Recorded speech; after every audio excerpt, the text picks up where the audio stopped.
Hai, namaku Sabrina. Aku tahu apa yang kamu pikirkan. Nama seperti penyihir. Aku memang penyihir. Percayakah kamu akan sihir? Aku percaya. Setelah suatu saat, apa yang aku harus bayar demi sihir? Dengarkan sisa ceritanya dan cari tahu bagaimana aku dikubur hidup-hidup. Selagi kecil, aku adalah anak gadis yang normal. Aku suka kuda, cerita dongeng tentang putri, dan momen gadis lainnya. Tapi semuanya berubah ketika aku menonton Maleficent. Cerita tersebut membuka mataku. Di seluruh dongeng, penjahat lebih baik dari pahlawan. Jadi, aku memutuskan untuk menonton ulang semua ceritaku. Setelahnya, aku menonton Chilling Adventure. Dari menit pertama, aku menyadari, ini tentangku. Setelah menonton Chilling Adventure, aku memutuskan untuk merubah citraku dan memanjat ke atap untuk mencari jubah yang cocok. Tapi aku tidak ada ide apa yang akan aku temukan di sana. Di salah satu lemari, aku menemukan foto album dari nenek buyutku. Aku melihat seluruh foto. Tidak bisa dipercaya. Nenek buyutku anggota Sahabat. Aku berlari ke ibu dengan album ini dan meminta penjelasan. Ternyata kita memiliki keturunan Salem. Aku harus mencari kebenarannya. Kita tiba di rumah nenek dan mulai bertanya. Tapi sayangnya nenekku hanya tertawa. Semua gadis di Salem setidaknya berdandan sekali sebagai penyihir di Halloween.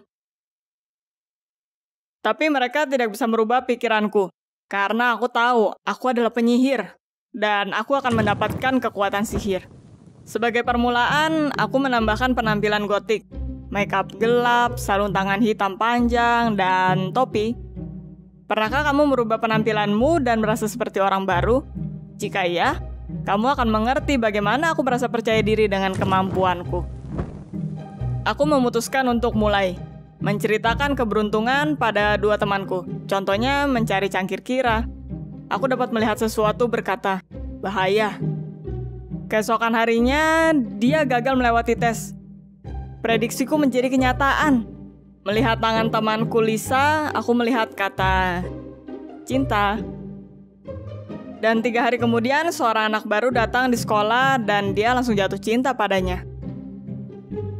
Segera Lisa meminta untuk menyihirnya. Bagaimana aku bisa menolak?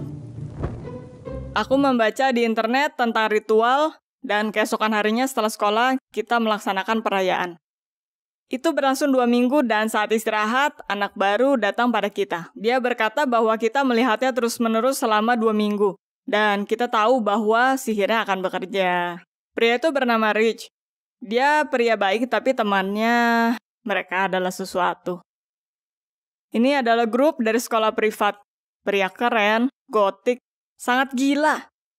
Dengan bantuan Richie, kita bisa bertemu dengan mereka dan terima kasih pada sihir dan prediksi, kedatangan kita diterima.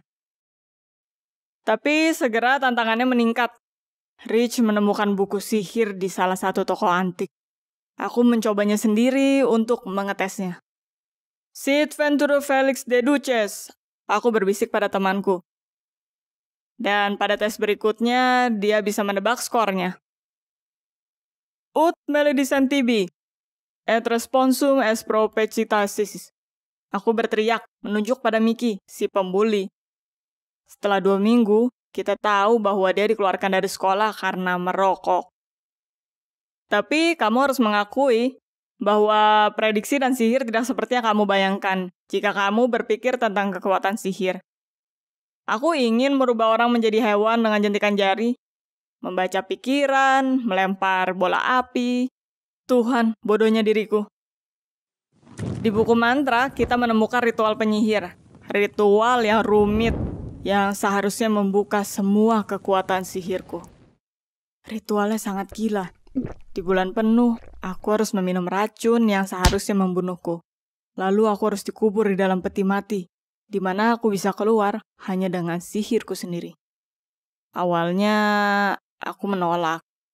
Tapi setiap hari rasa penasaranku dan haus akan kekuatan sihir menghantuiku. dari teman gila ini menghantuiku setiap hari. Ayo, lakukan ritualnya.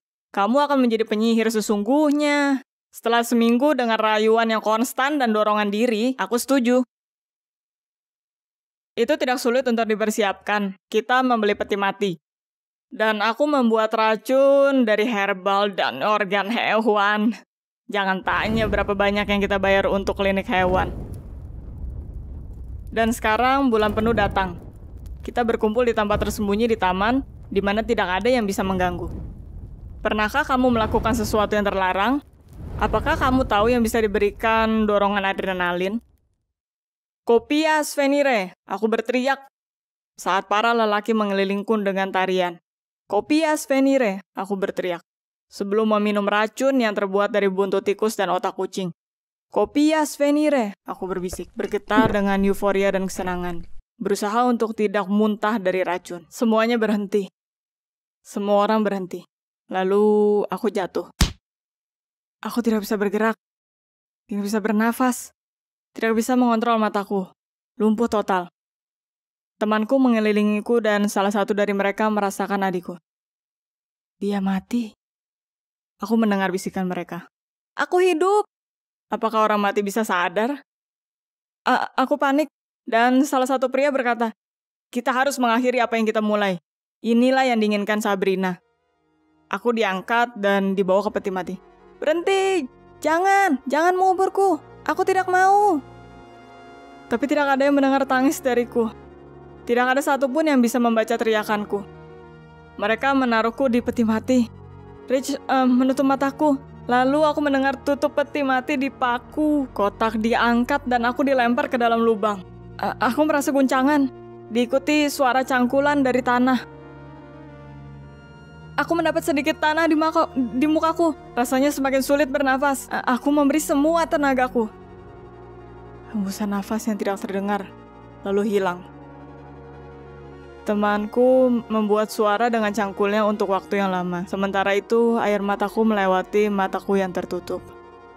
Sudah berapa lamakah aku kehilangan arah? Aku tidak bisa tidur, atau mungkin tubuh dan otakku yang tidur, tapi tidak pikiranku. Aku mencoba menghitung, berharap membunuh waktu. 300 dan 2131. 300 dan 2132. Aku kencing di celana, semakin susah bernafas. Aku bermimpi akan nenek buyutku. Dia berkata, aku berjanji tidak akan bermain dengan sihir. Aku akan mengeluarkanmu. Aku berjanji, Tuhan. Aku berjanji dengan seluruh hatiku. Tidak ada yang terjadi. Aku bisa merasakan ulat merayapiku. Aku merasa kaki basahku mulai membusuk. Aku merasa akan segera mati. Nenek buyut, kamu berjanji akan menolongku. Atau mungkin memanggilnya adalah sihir juga. Aku ingin mati.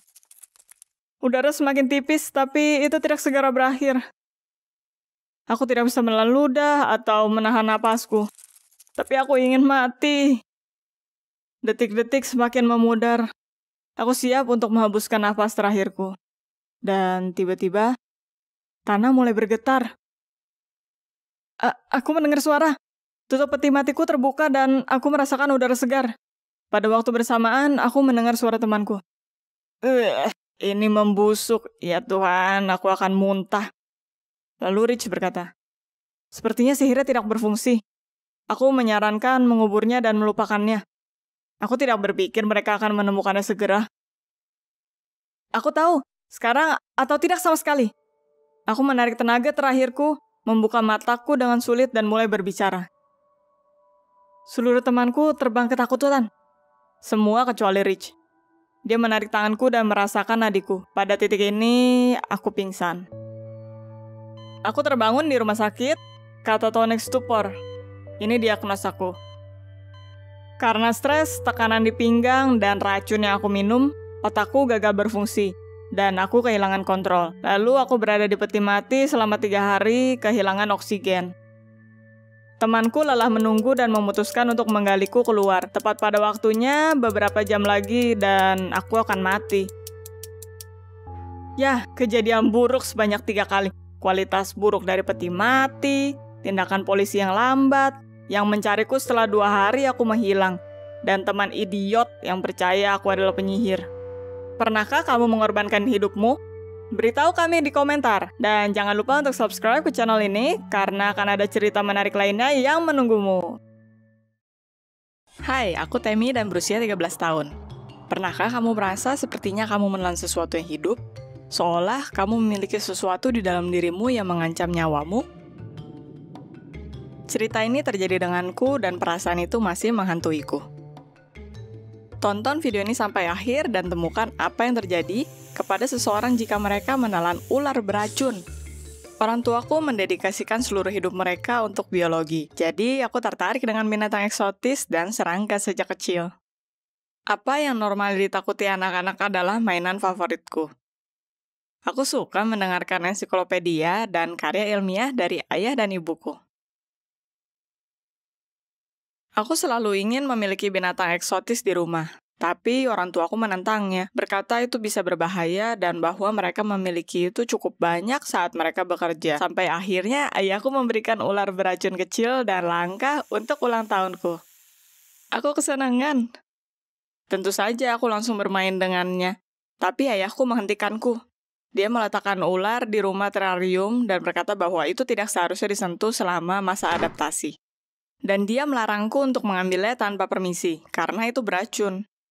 Aku sedih, tapi tetap aku tidak menghiraukannya, dan rasa penasaranku mengambil alih. Pernahkah kamu menentang orang tuamu? Keesokan harinya, setelah orang tuaku pergi bekerja, aku menyelinap ke kantor ayahku dan bermain dengan seekor ular. Aku memutuskannya memberinya nama Tony. Jadi secara rahasia aku berlanjut mengunjungi Tony setiap hari.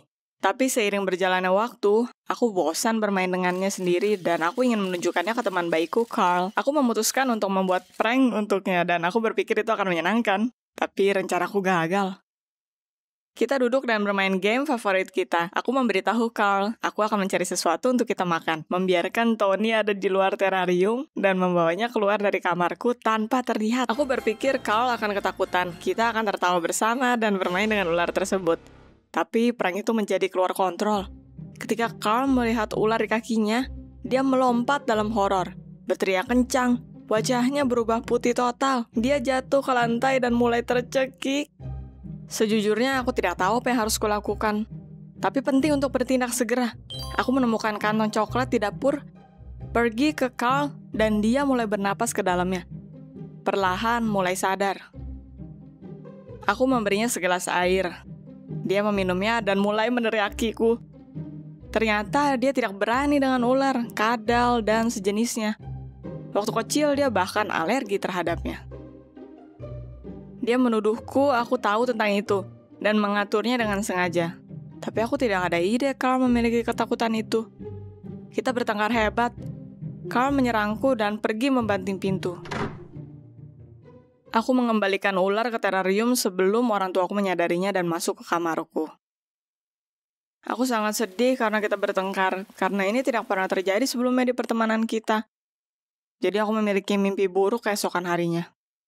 Aku hampir tertidur dan di tidurku aku berpikir bahwa sesuatu yang dingin ada di atas perutku dan mulai memanjat ke kepalaku.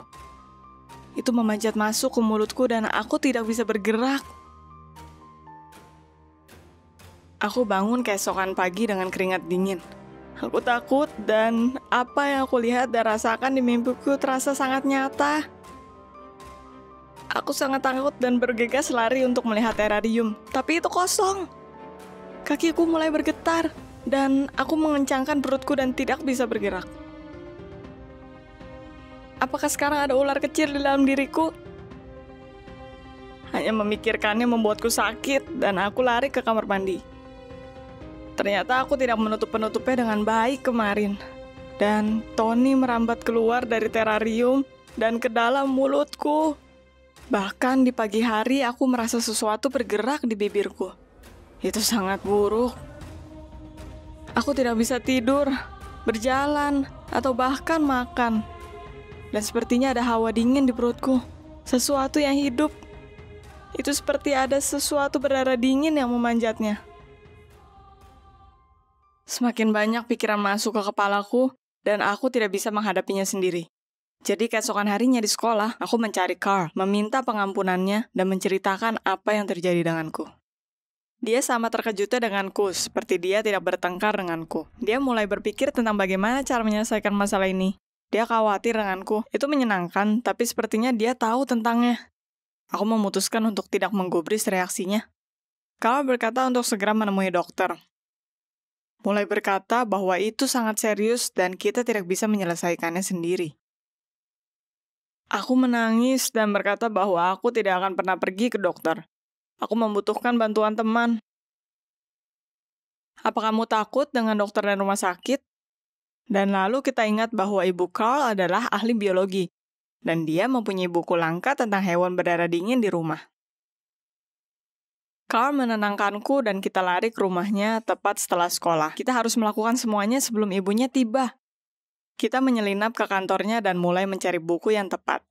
Dan aku merasa semakin buruk, dan perutku sangat sakit. Carl khawatir karena kantor ibunya adalah daerah terlarang di rumah mereka, dan dia membuatku buru-buru. Tapi aku tidak bisa bergerak lebih cepat. Aku pusing karena ketakutan. Tanpa diduga, gagang pintu depan terputar. Ibu Carl tiba lebih awal di rumah dan menemukan kami di kantornya. Dia mulai meneriaki kami, dan khususnya ke Carl, dan bahkan meminta perintah penangkapan. Tapi aku tidak bisa membiarkan itu terjadi. Jadi aku mengumpulkan pikiranku dan memberitahu semuanya. Dia ragu dan sepertinya tidak begitu marah, dan aku berpikir dia menjadi tenang dengan sangat cepat. Mungkin dia hanya khawatir denganku. Dia berkata aku harus diperiksa oleh dokter, karena ular itu bisa menghancurkan perutku. Atau bahkan meracuniku. Dan karena ular itu beracun, ular itu bisa hancur di perutku. Dan racunnya akan menuju tepat ke darahku. Itu akan membuatku lebih buruk lagi. Aku tahu itu sangat buruk. Semuanya berjalan terlalu jauh. Aku harus memberitahu orang tuaku. Ibu Carl segera mengatur pertemuan. Dan setengah jam berikutnya kita ada di jalan menuju rumah sakit. Aku merasa buruk di setiap menitnya. Aku menyalahkan diriku atas apa yang terjadi. Aku kehilangan teman, menyembunyikan semuanya dari ayahku, dan tidak menghiraukan larangannya. Dia berkata bahwa dia akan memberitahu orang tuaku, tapi aku memutuskan bahwa aku yang akan memberitahu mereka. Sementara itu perutku terlilit. Aku benar-benar berpikir bahwa racun ular sudah ada di darahku. Aku sakit selama di mobil, dan hampir tidak bisa sampai di rumah sakit. Aku menunggu antrian, terlihat pucat dan takut. Ketika Ibu Carl berkata bahwa mungkin aku harus melakukan gastroskopi, dan jika diperlukan, mereka akan melakukan operasi darurat. Aku duduk di koridor dan bergetar dengan rasa takut. Aku seharusnya dipanggil untuk check up dalam beberapa menit. Dan lalu, aku melihat orang tuaku. Mereka terlihat sangat serius dan bahkan marah, jadi aku tidak bisa menahannya. Loncat dari kursiku dan permisi dari ayah dan ibu. Rasa takut akan pengamatan, operasi, dan seluruh situasi membebaniku semakin besar. Aku langsung mengatakan semuanya pada orang tuaku. Dan ketika aku selesai dan membuka mataku, aku melihat ayahku tersenyum ke arahku. Awalnya aku tidak mengerti kenapa, dan lalu dia menunjukkan toples dengan seekor ular. Aku terkejut. Apa aku hanya bermimpi dan hampir menjadi gila? Bagaimana ini bisa terjadi? Seketika ayahku mengambil ular keluar dari toples dan ingin memberikannya padaku. Dan aku langsung meloncat ke belakang. Takut itu mungkin menggigitku dan meracuniku. Tapi ayahku menunjukkan bahwa ularnya tidak memiliki gigi. Aku tidak mengerti apa yang terjadi. Dan orang tuaku mengakui bahwa aku hanya kena prank, sama besar dengan prank pada Carl. Orang tuaku berkata, mereka ingin aku belajar dan tidak akan membantah mereka lagi. Demi keselamatanku. Ya, sulit untuk tidak belajar. Ternyata Carl memberitahukan mereka tentang candaanku. Aku bertanya kemana ular pergi dari terarium. Ternyata ayah hanya mengambilnya ke labnya. Aku sangat senang bahwa aku tidak menelan ular. Aku lupa akan orang tuaku dan Carl sudah mengajarkan sesuatu. Aku terkejut bahwa aku tidak menyadari apapun. Tapi ternyata imajinasiku yang melakukannya. Dan aku tidak bisa memikirkan hal lain selain ular. Aku tahu itu untuk kebaikanku. Aku bisa saja melukai Carl dengan candaanku. Dan kebodohanku dan rasa penasaran bisa menipuku. Sekarang aku menghindari kantor ayahku. Aku berusaha tidak menyentuh barang dengan hidung dan tanganku. Dan karena perilaku ini, orang tuaku berjanji untuk memberikan terarium untukku dengan ular air. Jika kalian suka video ini, jangan lupa untuk like dan subscribe ke channel ini. Hati-hati dengan imajinasimu dan semoga harimu indah. Hai, namaku Gina dan berumur 17 tahun. Apa kamu percaya dengan karma? Apa perasaanmu kalau karma membuatmu buang air besar di kolam renang? Tonton videonya sampai akhir untuk mengetahui bagaimana menyebalkannya karma. Aku tinggal di kota kecil di mana semua orang saling kenal. Aku memiliki grup pertemanan sejak SD. Dan ada pria di grup ini, Dani, yang aku suka. Tapi aku masih tidak berani mengatakan apa yang aku rasakan. Aku mencoba untuk memberinya petunjuk berulang kali, tapi dia tidak menangkapnya. Aku membuat keputusan yang jelas bahwa aku akan memberitahu Dani saat liburan musim panas depan dan apa yang akan datang. Lalu, sesuatu tak terduga terjadi. Aku mendengar rumor bahwa Dani mulai pergi dengan gadis lain. Bagaimana aku bisa kehilangan momenku? Dia digoda oleh orang lain. Aku memutuskan untuk mengikuti Dani ketika dia mulai menelpon. Aku mengikutinya ke taman dan melihatnya berpacaran dengan seorang gadis. Pengambil pacar orang, pikirku. Aku tidak akan membiarkanmu merebutnya. Pernahkah kamu sangat putus asa sehingga kamu melakukan hal aneh atas nama cinta sepertiku? Jika kamu bisa mengalahkan apa yang kulakukan berikutnya, tulis di komentar tentang apa yang kamu lakukan. Aku mengikuti mereka ke taman bermain. Ini kesempatanku untuk mempermalukannya di depan Dani. Ada banyak orang, aku memasang penutup kepala dan menghampiri mereka. Lalu aku menarik rok gadis itu ke bawah, memperlihatkan celana dalamnya, dan langsung membaur dengan keramaian. Aku mendengar anak kecil menangis di belakangku. Ibu lihat, gadis dengan celana dalam. Keramaian mulai tertawa dan bersorak. Ketika aku pergi, aku melihat pasanganku pergi dari sana. Bayangkan kejutanku keesokan harinya ketika Dani pergi menemui pacarnya lagi. Aku mengembangkan rencana yang elegan. Tuhan, aku sangat cinta dengan diriku setelah ini. Aku memutuskan untuk pergi lebih dekat. Setelah beberapa kali mengunjungi website kencan, aku menemukan pria yang menyukaiku. Aku berkencan dengannya di taman permainan air. Lalu aku menelpon Dani dan berkata bahwa aku bertemu dengan pria yang menarik dan dia mengajakku kencan. Tapi aku takut untuk pergi sendiri. Aku meminta Dani untuk pergi dalam double date dan bertanya apa dia memiliki seseorang. Dia berkata ada satu gadis dan dia akan mendukungku. Bagus! Keesokan harinya kita berdiri di pintu taman permainan air. Dani memperkenalkanku ke pacarnya, Tina. Setelah itu kita pergi menukar baju. Ketika Tina melepas bajunya, aku menyadari bahwa aku kalah darinya dalam ukuran dada. Seketika setelah dia pergi mandi, aku mengambil gunting yang sudah kusiapkan. Aku punya banyak trik waktu itu. Persiapannya sangatlah matang. Setelah keluar dari pancuran, Tina mulai memakai baju renang. Tapi sayangnya itu robek. Sayang sekali. Tina mendesak dan tidak ada yang tersisa untuknya selain pergi. Tapi dia mengenakan t-shirtnya dan berkata, sepertinya dia tidak akan berenang hari ini, tapi itu tidak seharusnya mengganggu kesenangan kami. OMG, dia kacang yang sulit untuk dipecahkan. Kita keluar dari ruang loker. Para pria menunggu kami. Mereka sangat kecewa karena Tina tidak akan berenang bersama kita. Tapi sekarang aku terlihat lebih cantik dalam baju renangku. 1 poin untukku. Kita pergi ke seluncuran air. Aku pikir bisa berduaan dengan Dani. Tapi setelah Dani keluar dari situ, dia langsung menghampiri Tina. Aku harus melakukan sesuatu. Aku melihat beberapa anak laki-laki sekitar 10 tahun bermain dengan pistol air. Aku menghampiri mereka dan berjanji untuk membayar mereka jika mereka menyemprot t-shirt Tina. Mereka suka ide itu dan memulai pemburuan. Menunggu waktunya tiba, mereka berlari ke Tina dan mulai menembakkan air ke t-shirt putihnya. Aku pikir itu akan membuatnya tembus pandang. Tapi Tina mulai tertawa. Dia mengambil air dari kolam renang dan mulai merespon anak-anak dengan cara yang sama. Lalu aku melihat bra di bawah t-shirtnya. Setelah itu, Tina berkata dia ingin pergi ke kamar mandi untuk mengeringkan t-shirtnya dan akan kembali. Kita pergi ke food court. Aku bersukarela untuk membawa minuman. Aku mengambil minuman dan punya kesempatan terakhir untuk mengacaukan kencan pasangan ini. Aku mengambil senjata rahasiaku, laksatif. Aku bergeser sedikit ke samping dan menuangkan bubuk ke gelas Tina. Dan ingin kembali ke meja kami. Ketika tiba-tiba tangan Michael berlabuh di pundakku. Dia bertanya apa yang kulakukan. Aku tidak bisa berkata apa-apa. Dia berkata dia tahu. Aku menyukai Dani dan hanya memperdayakannya. Dan sekarang aku menambahkan sesuatu ke koktail. Aku berkata bahwa itu benar, dan dia bisa pergi kapanpun yang dia mau. Michael berkata bahwa dia akan pergi dan meninggalkanku sendiri.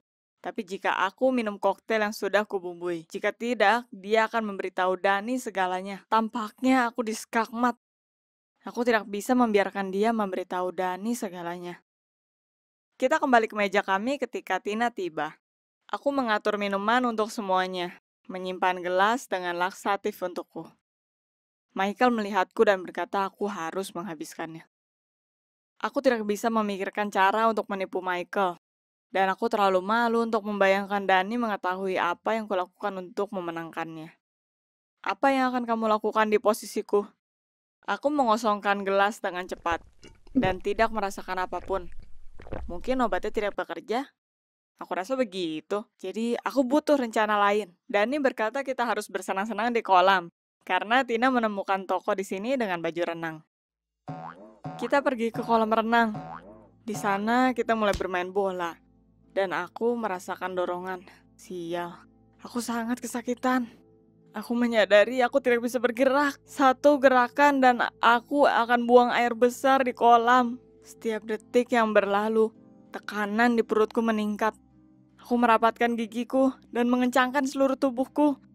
Sepertinya air di sekitarku mulai mendidih. Lancar dan perlahan. Langkah demi langkah aku harus kabur. Keluar dari kolam. Tapi tiba-tiba bola mengarah kepadaku. Michael mencoba menapisnya dan dia memukulku di perut dengan sikutnya. Aku tidak bisa menahannya. Awan coklat mengambang di sekelilingku. Aku tidak bisa bergerak. Aku ketakutan. Salah satu anak berteriak dari sudut kolam. Lihat, lihat. Gadis itu buang air besar. Semua orang melihatku. Itu seperti seluruh dunia berhenti dan menatapku. Aku tidak bisa merasakan kakiku yang mulai menyeretku ke bawah seperti batu. Aku tidak melawan. Mungkin aku sebaiknya tinggal di sini dan tenggelam. Mungkin aku akan mengambang terbalik. Seseorang, tolong aku. Aku tidak ingin berakhir di sini. Selamatkan aku. Lalu seseorang memutuskan untuk menyelamatkanku. Menarik rambutku. Dani. Dia tidak akan meninggalkanku di sini.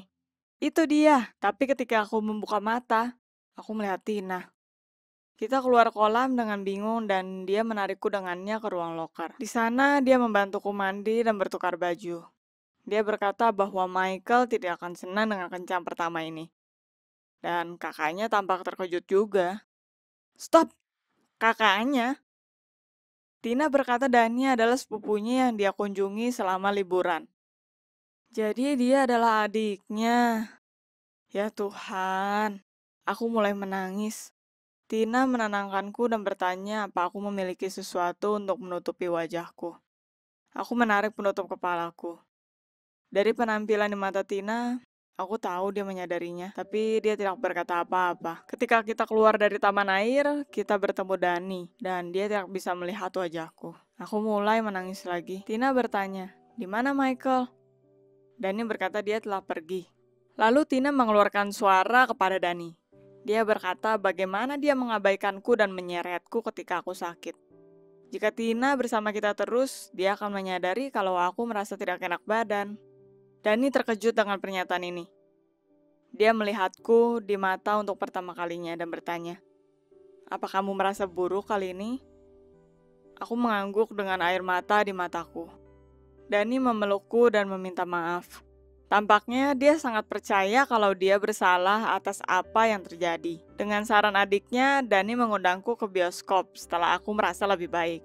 Untuk meminta maaf atas kesalahanku. Tina menambahkan bahwa kakaknya harus bertingkah seperti kesatria. Lalu ada kencan itu. Dani ragu dan berkata,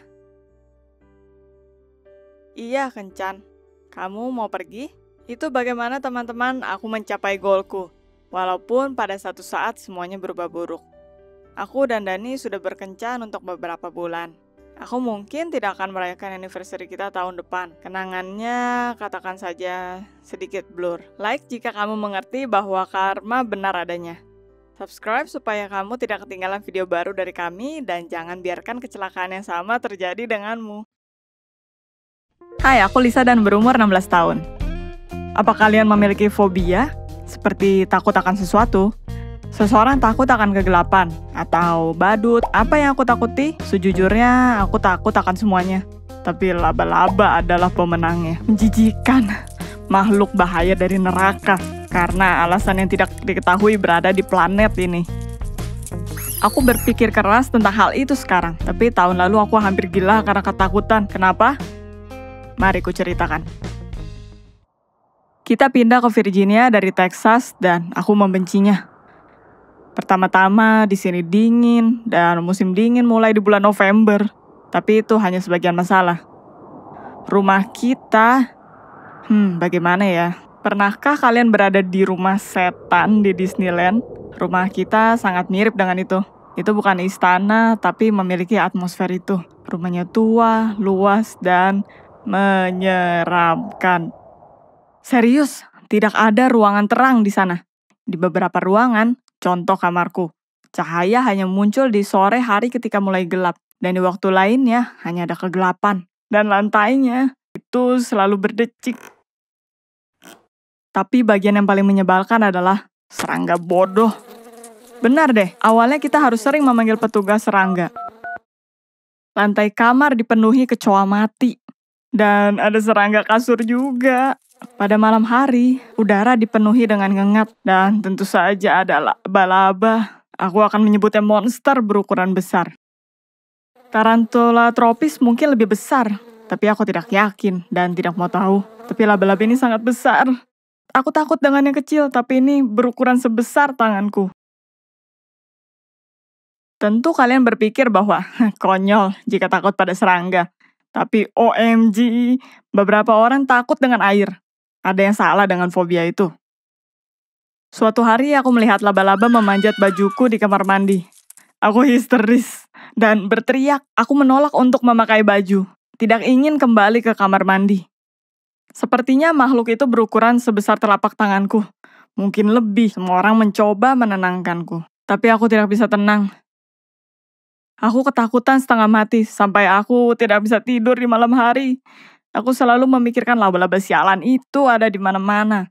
Dan tidak hanya di sarang mereka di sudut, tapi mereka bergerak kemana saja, ke meja, lantai, keranjangku. Apa yang terjadi mengingatkanku dengan zombie, dan tujuannya adalah menghukumku sampai aku mati. Akhirnya aku tertidur dengan tidak tenang. Aku memiliki mimpi buruk tentang laba-laba, dan mereka semakin banyak dan banyak dan banyak. Sial! Aku tidak bisa memusnahkan mereka. Tiba-tiba melalui mimpiku, aku merasa disentuh oleh kaki laba-laba. Mereka menggelitiku leherku dan mulai memanjat wajahku. Aku melawan, berusaha melepaskannya dariku, tapi tidak bisa. Lalu aku menyadari bahwa itu hanya mimpi dan membuka mataku. Itu tidak mudah. Untuk 3 detik aku terbaring tanpa menarik atau membuang napas dan hanya menatap langit-langit, mencari tahu di manakah aku. Aku lalu berguling dari ranjang dan berteriak, "Pembunuh!" dan mulai meloncat pada satu kaki, mengusap kuping dan leherku seperti orang gila dan berusaha mengeluarkan makhluk itu dari tubuhku. Orang tuaku bergegas masuk ketika mereka mendengar teriakanku dan bertanya apa yang terjadi. Aku memiliki laba-laba yang memanjat ke dalam tubuh makhluk berburu ini. Aku tidak tahu harus apa. Mereka akan bertelur di dalam kan? Benar kan? Mereka berusaha menenangkanku dengan berkata, "Sayang, laba-laba tidak memanjat masuk ke tubuh manusia dan bertelur. Mereka bukan ulat." Tapi aku tidak tahu apa yang mereka berusaha lakukan. Tuhan, di mana aku membacanya? Online? Aku harus mengeluarkan mereka.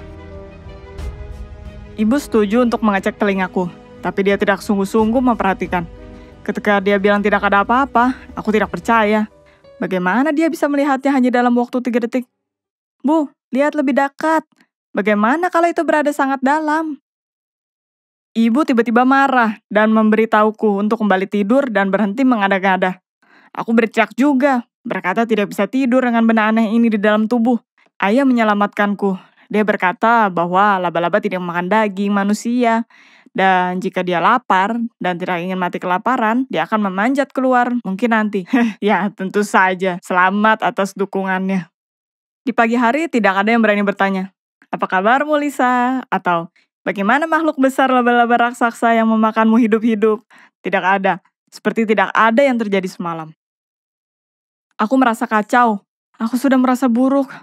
Dan tidak ada satupun yang peduli kepadaku. Keesokan paginya aku merasa baik-baik saja, tapi sore hari aku merasa ada telapak kecil bergerak di tenggorokanku. Jadi aku bergegas ke kamar mandi untuk memuntahkan monster ini. Tapi tidak peduli sekuat apapun, itu tidak berhasil. Makhluk itu tidak membiarkanku sendiri. Aku merasa dia bergerak ke paru-paru. Aku membunuh waktu memikirkan cara mengeluarkannya. Apa yang mereka makan? Gula? Madu? Aku mencari kasus serupa di Google, tapi tidak mendapat info. Tidak ada.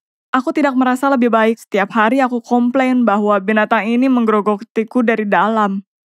Tiap hari rasanya dia semakin nyaman berada di dalam tubuhku. Seperti rumah baru. Tiap hari aku memohon orang tuaku untuk mengantarku ke rumah sakit. Atau untuk mendapat x-ray atau semacamnya. Tapi mereka menolak. Mereka tidak percaya sedikit pun ada sesuatu yang buruk terjadi padaku. Hasilnya aku memiliki pikiran aneh. Contohnya, aku mulai menyukai kamar mandi kosong dan gelap di rumah baru kami.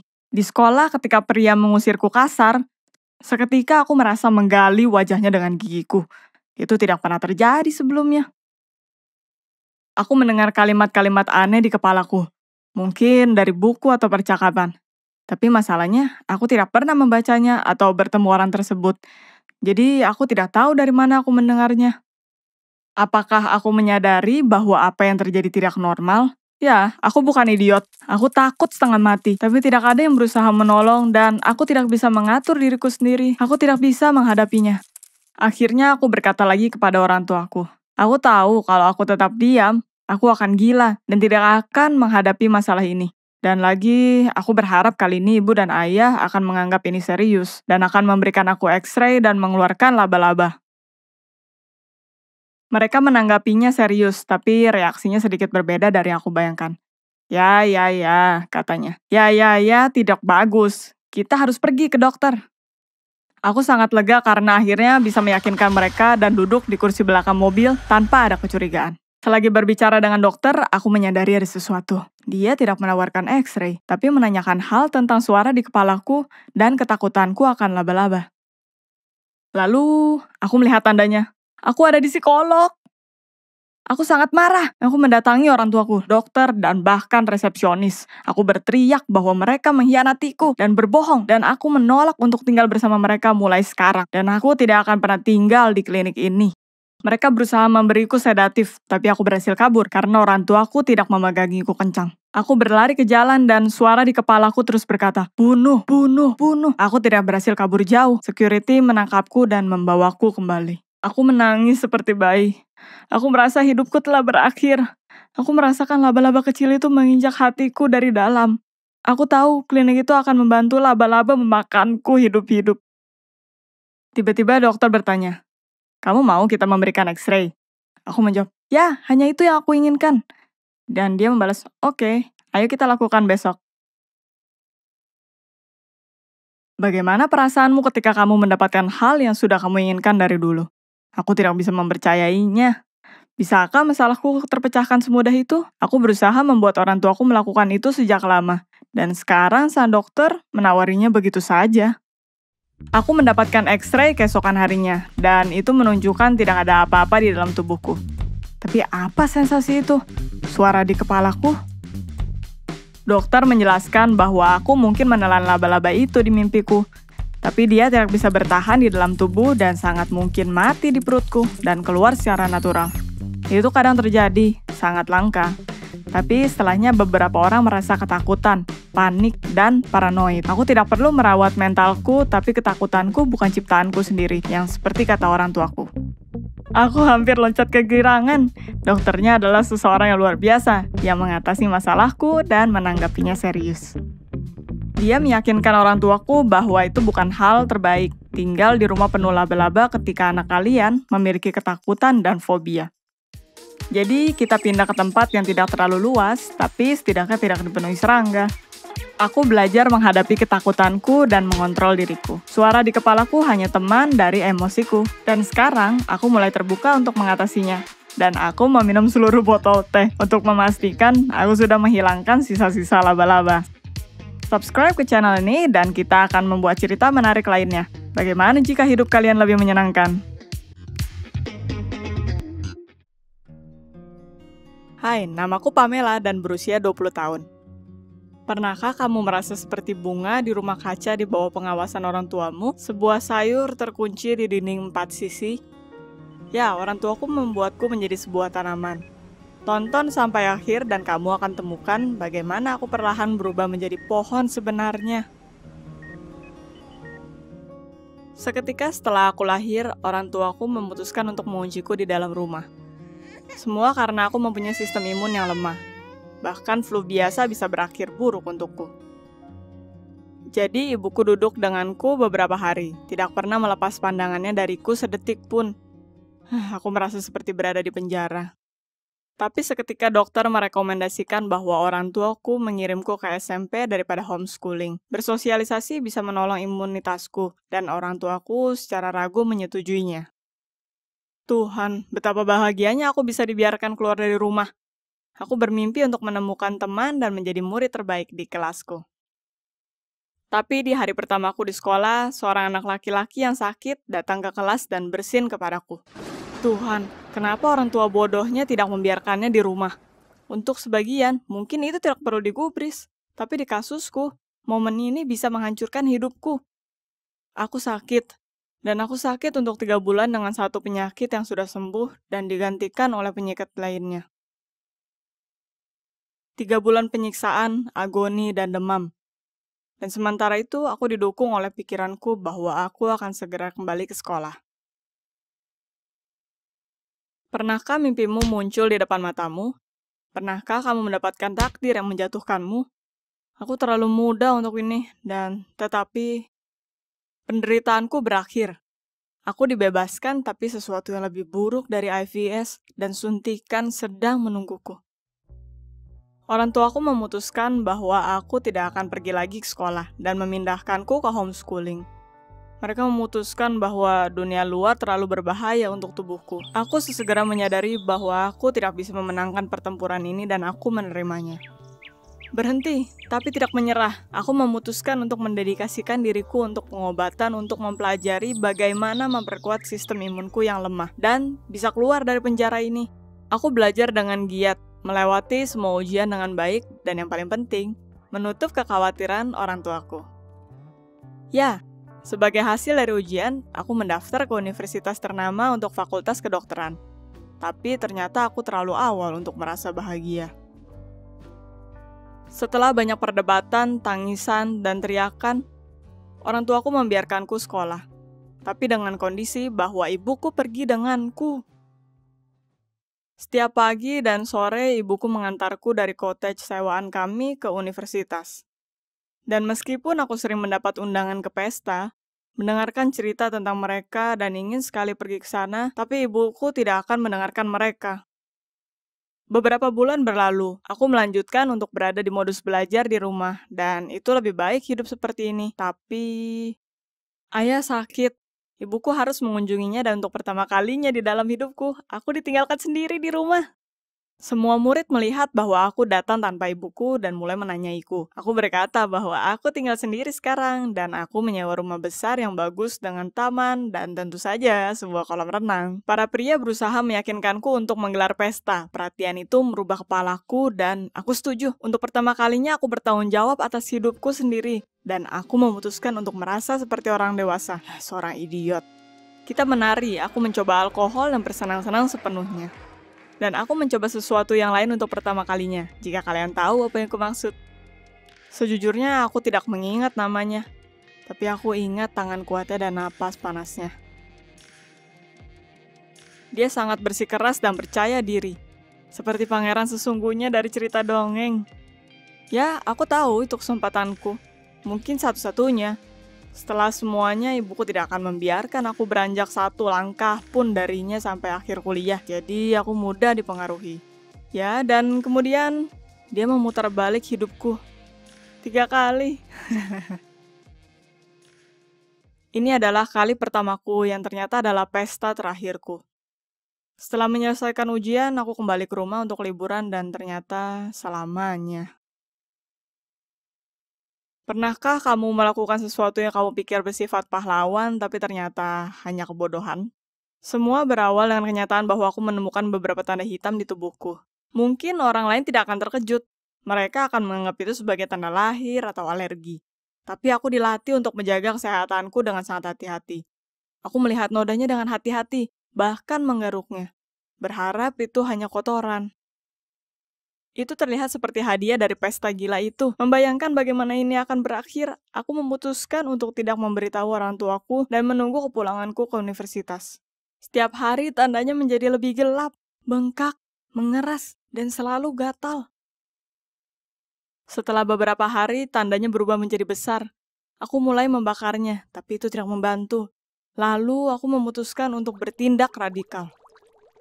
Aku mengunci diriku di kamar mandi, mengambil gunting kukuku, antiseptik, dan perban dan menyiapkan operasi. Aku memberanikan diriku, mengambil pemotong kabel, mengambil pertumbuhan di tubuhku, dan dengan satu gerakan cepat, memotongnya. Aku menggigit lidahku karena kesakitan. Darah mengalir keluar dari lukanya dan pandanganku memudar. Tapi aku tetap memiliki tugas yang harus kukerjakan. Pertumbuhan demi pertumbuhan melalui sakit dan air mata, tapi aku memotong semuanya. Tapi setelah beberapa hari ada lebih banyak tanda di tubuh dan pertumbuhannya mulai lebih cepat. Dan di pagi hari, ketika aku melihat ke cermin, aku hampir berteriak dalam horor.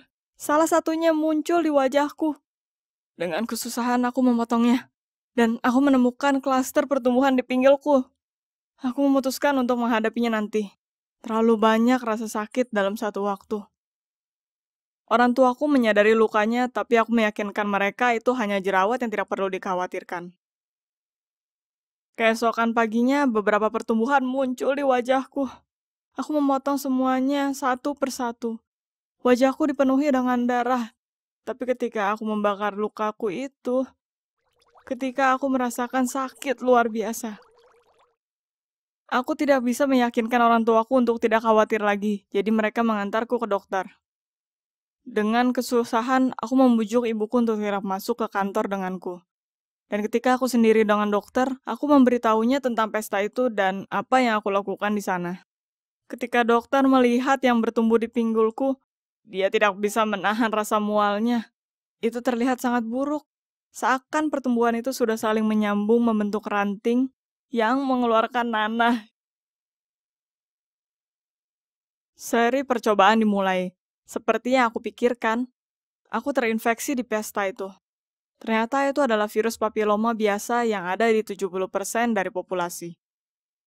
Tapi karena imun sistemku, virus itu mengaktifkan genetik langka yang bernama Lewandowski dan Lutz dysplasia, yang dimiliki oleh salah satu leluhurku. Dan karena kenyataan bahwa aku tidak meminta bantuan dari awal dan menghilangkan pertumbuhannya sendiri, situasi yang sulit semakin memburuk seiring waktu. Dokter melakukan operasi yang sangat menyakitkan. Aku dibius dengan obat penghilang rasa sakit. Tapi walaupun begitu, aku terbangun beberapa kali saat operasi, berteriak kesakitan. Operasi berhasil, tapi tidak itu ataupun obat terhebat sekalipun yang menolong. Sebulan kemudian, semuanya mulai tumbuh kembali. Dokter melarang operasi untuk dilakukan lebih sering dari setahun sekali. Yang berarti di akhir tahun, aku adalah pohon berjalan.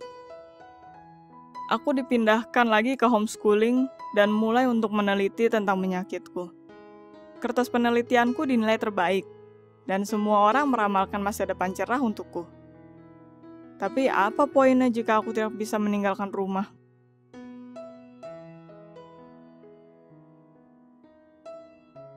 Tapi orang tuaku dan aku menemukan kesamaan, dan aku bisa melakukan apapun. Tapi operasi hanya sekali setahun dan pertumbuhannya berkembang dengan cepat. Jadi orang tuaku mencapai goal mereka. Aku tetap menjadi tumbuhan rumah mereka. Bagaimanapun, aku tidak akan pernah menyerah sampai aku menemukan penyembuh untuk penyakitku. Pernahkah kamu memiliki waktu di mana kamu dikunci dan tetap tidak menyerah? Beritahu kami di komentar. Dan juga subscribe ke channel ini supaya kamu tidak ketinggalan cerita lainnya.